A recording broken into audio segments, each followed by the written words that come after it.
still talking about the postponement, of course, but we have a politician here with us to talk about their perspective on things from over the weekend.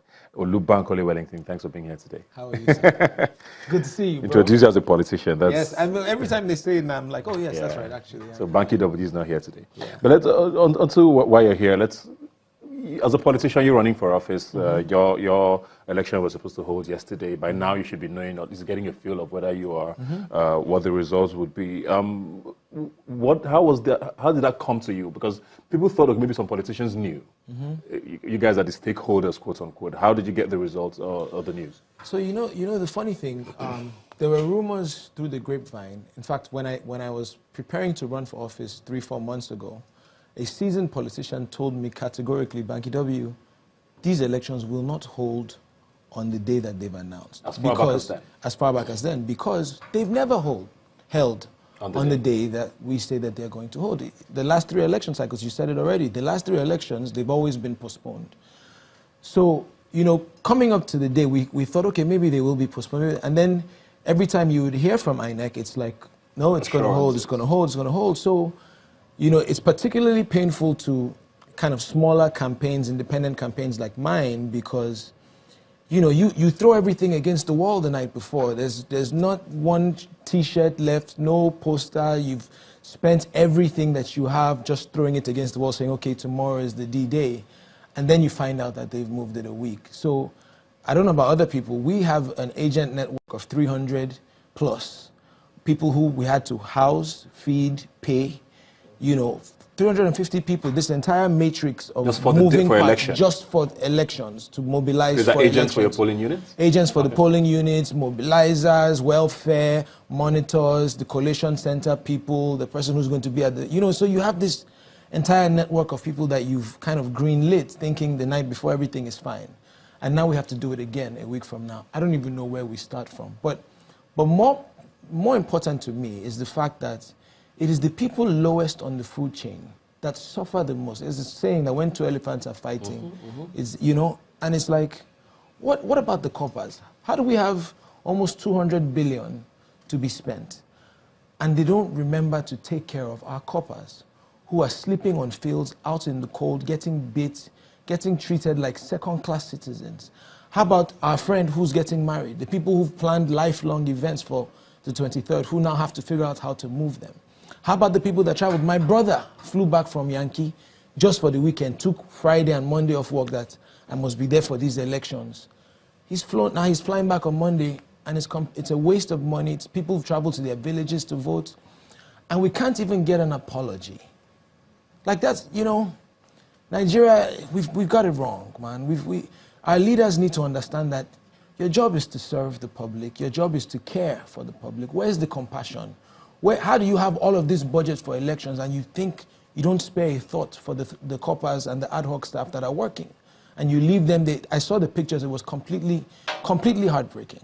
I even want to offer INEC in a TIOSA that please, we, as MDP, the small party that we are, we decided that we could not let our agents not be comfortable. So aside from paying them, aside from feeding them, we bought mattresses. I bought over 300 mattresses the night before election so that our people will have somewhere to sleep. My only regret is that we didn't buy more because the coppers were sleeping outside. So to INEC, if you don't have money for coppers to sleep, we will donate mattresses to you, please. And I'm not joking, I'm being serious. We'll donate those because it's ridiculous. How do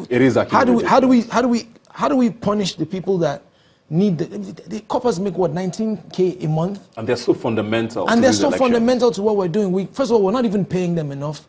Now we can't even provide good arrangements for them to sleep, for them to be properly taken care of in this whole mix of things.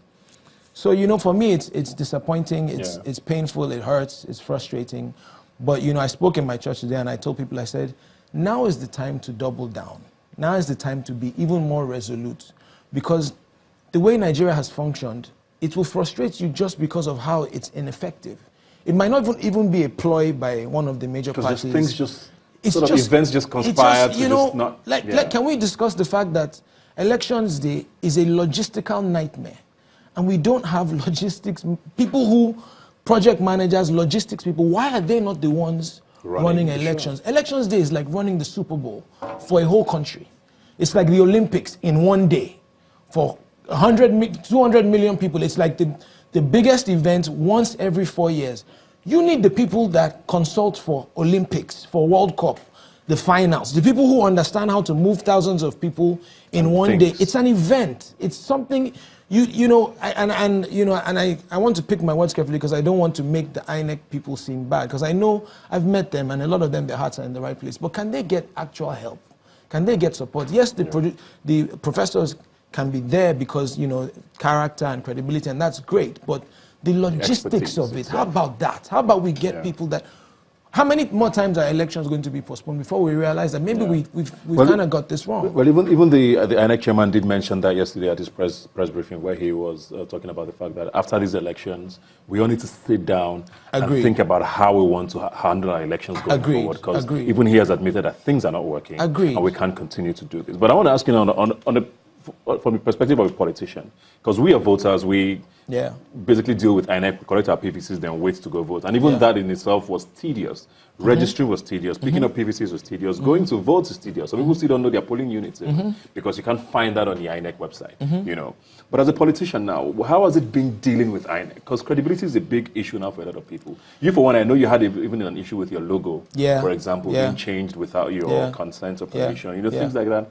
How has it been dealing with INEC? For me,